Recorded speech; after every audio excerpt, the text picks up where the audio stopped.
Spider-Man. The most popular superhero in the Marvel Comics library was brought to the big screen 17 years ago by this studio, Sony Pictures. I mean, they're not a studio without their problems. It's anything but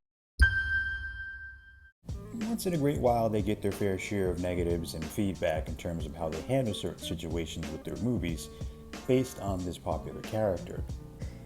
Well, that leads to a couple problems that I have. A couple problems I had for a very, very long time. Surely they crafted the groundwork, but not without the filmmaking genius of Sam Raimi for the first original film that they pitched. That was an idea that ended up being a reality, to being one of the most successful superhero movies at the time being, 17 years ago. Directed by Sam and starring Tobey Maguire, combining the gratification of talent, great writing, and character beats mesh beautifully crafted films.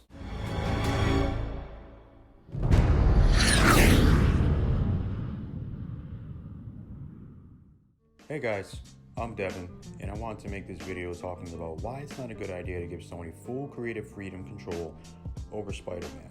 A couple points I'm going to make, starting with this one. Hello, I like money. Money! I mean, of course, we get it, considering that both films were a huge success leading into my next point. Studio interference. Well, money gets in the way in terms of making selfish decisions in terms of the power wanted to go to the studio, strictly to the studio. Sam Raimi made 2 successful Spider-Man movies, and he got a lot of the credit.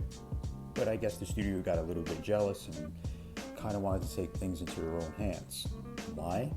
Well, they're the damn studio. Of course they want to make irrational decisions that make absolutely no sense.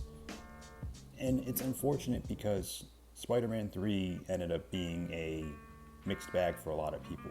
Personally, for me, I thought it was pretty good, but not without its fair share of problems.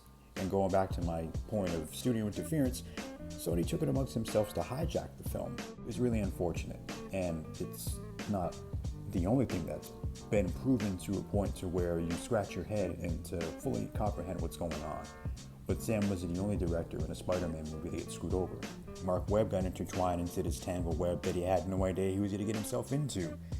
The Amazing Spider-Man might have been a moderate success with a few new things here and there, but it felt so similar to the first movie that we really couldn't break down the differences of a new refreshing tale on the web slinger. And again, it goes to show you that Sony was rubbing their hands together trying to configure a way to screw things over with the director.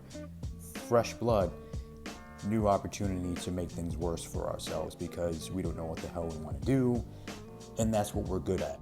We're not good at being a director-driven studio at this point in time. Let's make things worse. And that leads to a point to where there is no creative freedom. Yes, Sony is a studio. Yes, you have to do things that they say.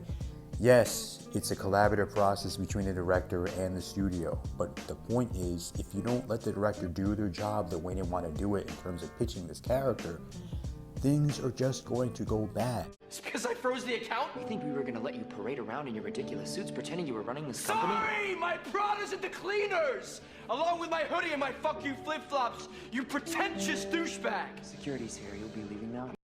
Andrew Garfield, great talent, superb actor, huge Spider-Man fan, like myself. And to see that character completely taken away from him in terms of studio interference and just horrible decision making really makes you feel for the guy. I mean, he put his heart and soul into that speech at Comic-Con that year. I just want to say a couple of things. I'm Andrew Garfield, and I'm going to be here introducing this panel, this amazing Spider-Man panel.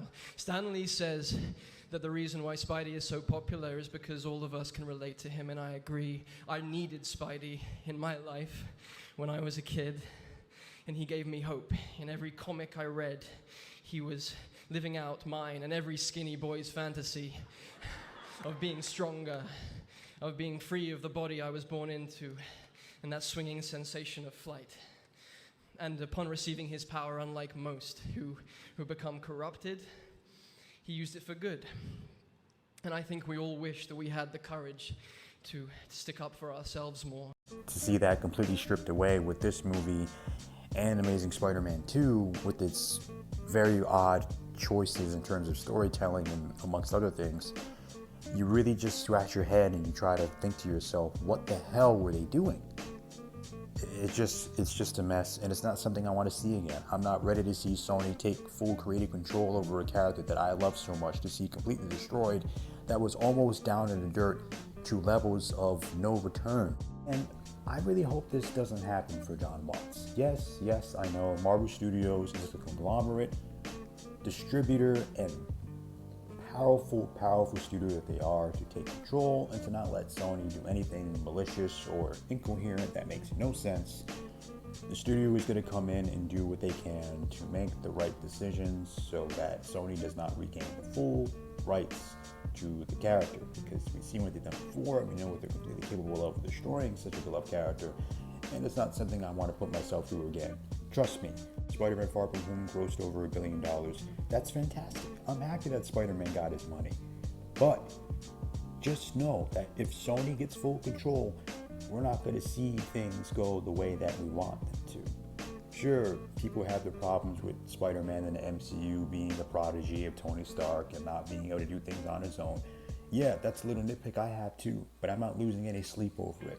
Yes, we understand that Marvel and Sony are in a collaborative process. Again, to my point of you having problems with Marvel's version of Spider-Man, I get that.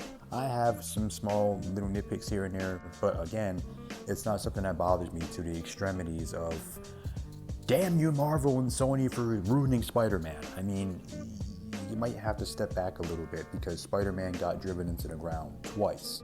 That's over now! They stole it from me, Carmine! They took it! That was today! Today!